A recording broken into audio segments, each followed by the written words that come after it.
అండి. Welcome to my channel. నేను మీ శ్రీలత. మీరు నా ఛానల్‌ను ఫస్ట్ టైం చూస్తుంటే సబ్స్క్రైబ్ చేసుకోండి. నా వీడియోస్ నచ్చితే లైక్ చేయండి, షేర్ కూడా చేయండి.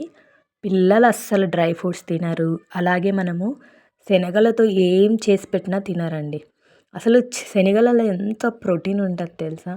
ఎంత మంచిదంటే అంత మంచిది ఆరోగ్యానికి. అసలు పిల్లలు ఈ శనగలు చూస్తే ఉడికించిన శనగలు ఇచ్చామంటే దూరం అయిపోతుంటారు. ఇంకా దగ్గరలో దరిదాపుల్లో కూడా ఉండరు. ఇలా మనకి పిల్లలకి హెల్తీగా శనగలు ఇవ్వాలంటే మనం ఇంట్లోనే ఉప్పు శనగలు ఈజీగా చేసేసుకోవచ్చండి. పిల్లలు కూడా చాలా ఇష్టంగా తింటారు. నేనైతే ఒక కప్పు నల్ల శనగలు అంటారు కదా, అదే ఎర్ర శనగలు నల్ల శనగలు రెండు ఒకటే. ఆ కప్పు శనగలను అయితే తీసుకొని ఒక స్పూన్ ఆయిల్ తీసుకొని బాగా శనగలకు పట్టించాలండి. అన్ని శనగలకు పట్టేలాగా పట్టించాలి.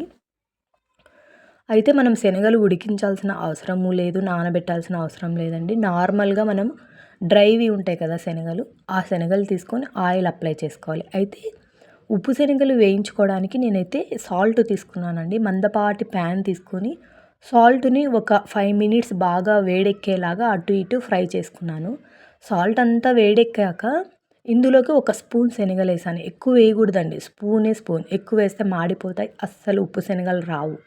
ఇక ఒక స్పూన్ వేసామంటే మంచిగా చిట్లిపోయి చూడండి అంతా శనగలకు పైన ఉన్న తొక్క అంతా ఓపెన్ అయిపోతుందనమాట. పొట్టు అంటాం కదా, ఆ పొట్టు ఓపెన్ అయిపోయి మంచిగా పుట్నాల్లాగా ఫామ్ అవుతాయి. క్రంచీగా వస్తాయి. అసలు ఎంత కరకరలాడుతూ ఉంటాయో.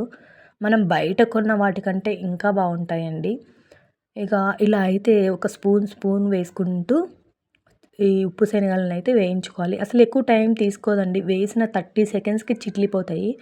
అసలు మీకు తెలుస్తుంటుంది ఎంత ఈజీనా అని అనిపిస్తుంది.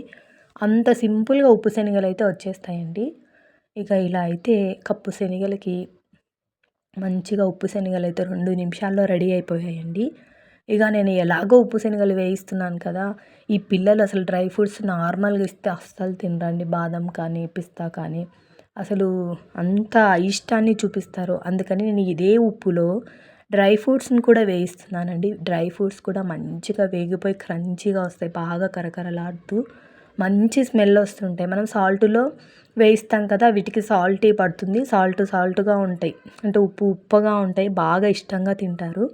ఇలా అయితే నేను అన్నీ కలిపిన డ్రై ఫ్రూట్స్ తీసుకున్నానండి. కొన్ని వాల్నట్స్, బాదము, అలాగే పిస్తా, కొన్ని సన్ఫ్లవర్, కొన్ని మిలన్ సీడ్స్, కొన్ని గుమ్మడి గింజలు తీసుకున్నాను అనమాట. వీటన్నిటిని ఆల్రెడీ మనం శనగలు వేయించాం కదా, ఉప్పు శనగలు అందులోకే వేసుకొని ఒక 2 మినిట్స్ వేయించాను. ఇవి ఒక్కసారిగా అన్నీ వేసేసానండి.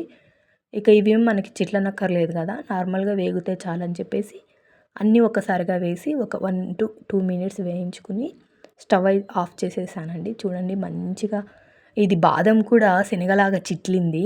ఇక వాల్నట్ అయితే ఎంత క్రంచీగా వచ్చిందో, పిల్లలైతే చాలా ఇష్టంగా తిన్నారండి. చాలా బాగా వచ్చాయి. పిల్లలు ఇప్పటి నుంచి డ్రై ఫ్రూట్స్ ఎంతో ఇష్టంగా తింటారండి. ఇలా చేసి పెడితే ట్రై చేయండి. ఇంకో వీడియోతో మళ్ళీ కలుద్దాం. Thank you.